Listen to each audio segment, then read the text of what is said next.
നമസ്കാരം. അടുത്ത ഇന്ത്യൻ പ്രധാനമന്ത്രി ആരായിരിക്കും? ഇത് പല ഭാഗങ്ങളിൽ നിന്ന് പലപ്പോഴായി ഉയരുന്ന ചോദ്യമാണ്. നരേന്ദ്രമോദിയുടെ കീഴിൽ ബി സർക്കാർ അധികാരത്തിലേറിയപ്പോൾ അന്ന് വരെ ഉണ്ടായിരുന്ന കോൺഗ്രസിന്റെ കുത്തക രാഷ്ട്രീയ തന്ത്രങ്ങളെ നിലംപരിശാക്കി.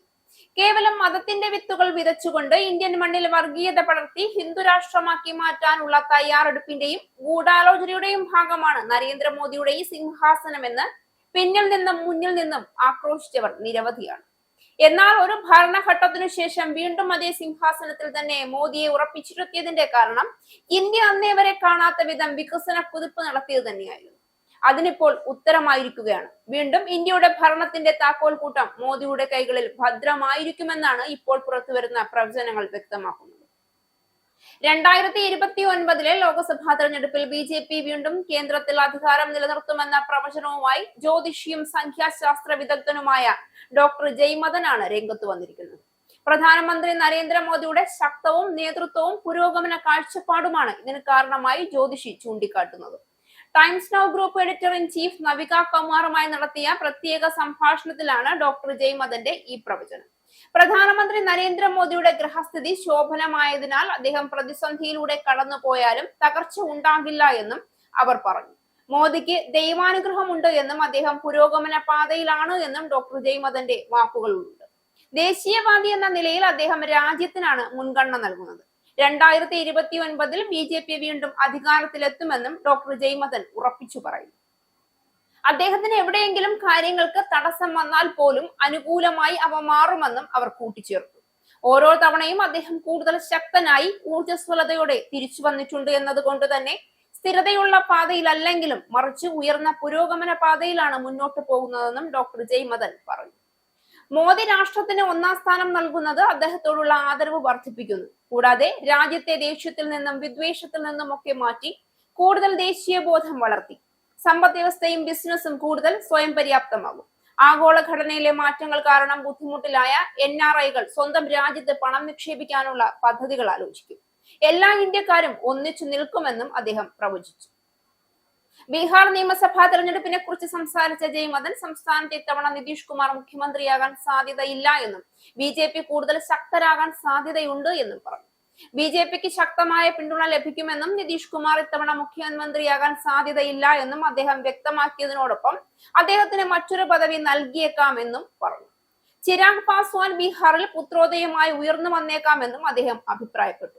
കോൺഗ്രസിനെ കുറിച്ച് സംസാരിച്ച ജ്യോതിഷി ഇന്ത്യ ശക്തമായ രാഷ്ട്രമെന്ന് സ്ഥാപിക്കാൻ കോൺഗ്രസിന് സാധിച്ചിട്ടില്ല എന്ന് തന്നെയാണ് ആളുകൾ വിശ്വസിക്കുന്നതെന്നും പറഞ്ഞു.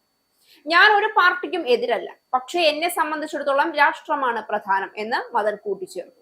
ഇതിനെയൊക്കെ തള്ളിക്കളഞ്ഞാലും 100 സർവേകൾ മോദിക്കു നേരെ കൊടിവീശി കാണിക്കുന്നുണ്ട് എന്നതാണ് വാസ്തവം. മോദി പ്രധാനമന്ത്രിയായി അധികാരം ഏറ്റെടുത്തതിനു ശേഷം ഇന്ത്യയിലുണ്ടായ മാറ്റങ്ങൾ രാജ്യത്തിന്റെ ചരിത്രത്തിൽ പുതിയ അധ്യായമായി മാറിയിരിക്കുന്നു. 2014 അധികാരം ഏറ്റെടുത്ത നരേന്ദ്രമോദിയുടെ ഭരണകാലം വികസനത്തിന്റെയും ആത്മവിശ്വാസത്തിന്റെയും പുതുയുഗത്തിന് തുടക്കമിട്ടു.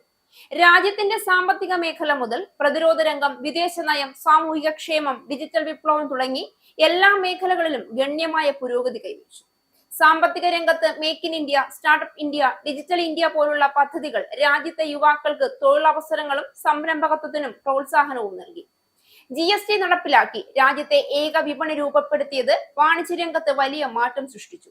കുഴൽപ്പണം നശിപ്പിക്കുന്ന ലക്ഷ്യത്തോടെ ഡിമോണിറ്റൈസേഷൻ നടപ്പിലാക്കിയതും അഴിമതി കുറയ്ക്കാനുള്ള ശക്തമായ നീക്കമായി. മേക്ക് ഇൻ ഇന്ത്യ ഡിഫൻസ് വഴി ആഭ്യന്തര പ്രതിരോധ ഉൽപാദനം വളർന്നു. ശത്രുക്കളുടെ ഭീഷണികൾക്ക് നേരിട്ട് മറുപടി നൽകുന്ന ശക്തമായ സൈനിക നയങ്ങൾ രൂപപ്പെട്ടു. പുൽവാമ ഭീകരാക്രമണത്തിനു ശേഷം നടത്തിയ ബാലാക്കോട്ട് എയർ സ്ട്രൈക്കും സർജിക്കൽ സ്ട്രൈക്കും ഇന്ത്യയുടെ ആത്മവിശ്വാസം ലോകത്തിനു മുന്നിൽ പ്രകടമാക്കി. അമേരിക്ക, ജപ്പാൻ, ഫ്രാൻസ്, ഓസ്ട്രേലിയ തുടങ്ങിയ രാജ്യങ്ങളുമായുള്ള ബന്ധങ്ങൾ ശക്തിപ്പെടുത്തി ഇന്ത്യയെ ആഗോള ശക്തികളുടെ നിരയിലേക്ക് ഉയർത്തി.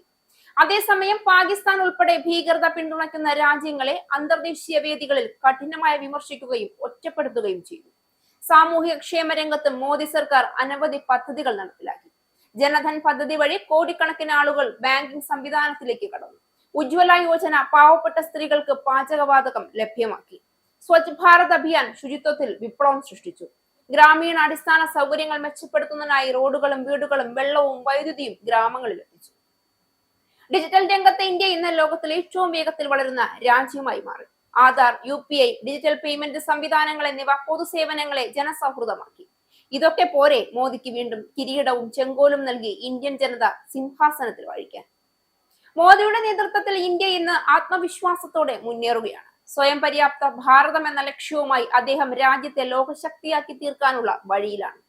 ജനങ്ങളുടെ വിശ്വാസം കരസ്ഥമാക്കിയ മോദി ഭരണകാലം ഇന്ത്യയുടെ നവോത്ഥാന കാലമായി ചരിത്രത്തിൽ രേഖപ്പെടുത്തും. ഇസ്രായേലിന്റെ 5 സൈനിക താവളങ്ങളിൽ കനത്ത നാശനഷ്ടം. മോദി വെളിപ്പെടുത്തുന്ന ഇന്ത്യയുടെ വികസനത്തിന്റെ മയക്കുമരുന്ന് വിൽപ്പനയ്ക്കെതിരെ ശക്തമായ നടപടിയെടുത്ത് ഷാർജ പോലീസ്. അമേരിക്കയിലെ സാധാരണ മനുഷ്യരോട് കൂടിയാണ് കോൺഗ്രസിനുള്ളിൽ പങ്കുവയ്ക്കാൻ വി ഡി സതീശൻ ഓപ്പറേഷൻ സിന്ദൂറിൽ ഉപയോഗിച്ച